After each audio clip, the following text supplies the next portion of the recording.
नहीं ग्रीभांस माने कौन कथा होची आपण माने जानती मु गोटे 40 वर्ष धरिक सेठी कार्य करुछि 80 रु 90 मो छात्र राजनीति 90 मसीहारू सेठी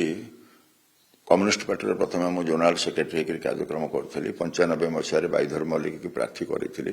जनता दल थर्ड पोजिशन था सेकेंड पोजिशन था कम्युनिस्ट पार्टी था 95 मसीह 33,000 भोट पाई एवं से तार परवर्ती अवस्था 2000 मसीह विधायक बाईधर मल्लिक विधायक करने पर आज पर्यंत मोर कार्य अच्छी तेणु विशेष भाव में भारतीय जनता पार्टी जोग देवा जेहेतु वर्तमान जे डीसीएम अच्छा उद्देश्यमूलक भाव आम लोकों प्रति वैमातृक मनोभाव देखिले निर्वाचन घोषणा 12 तारिख सरकार है 20 तारिख बेलू 8 दिन पर से जेहेतु यही व्यवहार है बहुत समय मुझे अपेक्षा कली कि साधारण लोक मत जी आसिक भेटुं समस्या कौन अच्छी कहवाई चाहती मु शिशुपाल आसवा पड़ू टेलीफोन माध्यम कहते तेणु मु सप्ताहिक 2 दिन आभेलेबुल अच्छी कौन कहबार अच्छी तुम कह बुधवार शनिवार मु 2 दिन आभेलेबुल निमापड़ा अच्छी मैं रही तेणु मो पाखक भुवनेश्वर दौड़ा दरकार ना बाहर को गटरांच आसवा दरकार ना मुझे निमापड़ा पहुंचुची सप्ताह 2 दिन आभेलेबुल अच्छी जार कौन कहबार अच्छी कह जार जहाँ समस्या स्वाभाविक भाव में किए आम समस्या हेले जार जहाँ समस्या सरकारी अधिकारी मान सहित कथा समस्या को समाधान करवा हूँ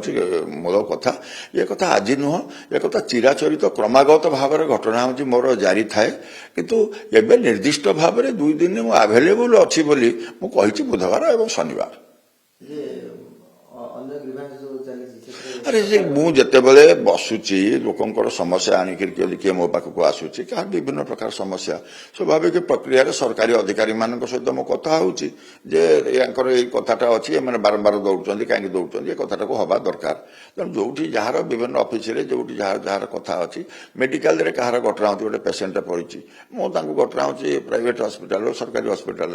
मुझे लोक निजुक्ति करके रखी हस्पिटाल पाखे पहुंचिक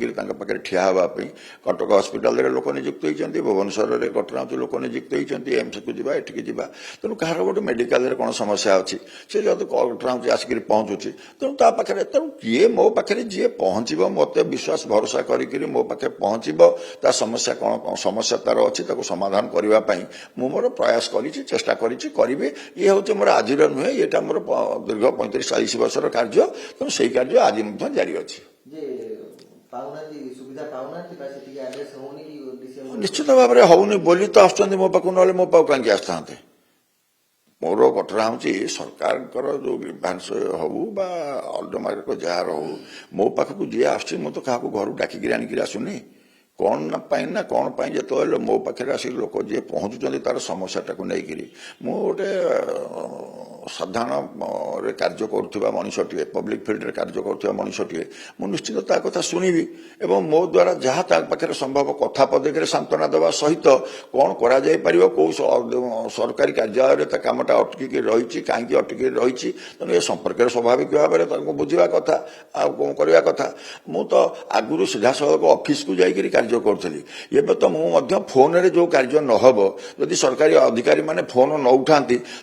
ऑफिस रे पहुंचिक सहित टेबुल को टेबुल रे बसिक लोकों कार्य समाधान कर प्रक्रिया मुझे जाने तेणु ताकू मोर कर किसी असुविधा ना इतने मोर सम्मान हानि हो मुझे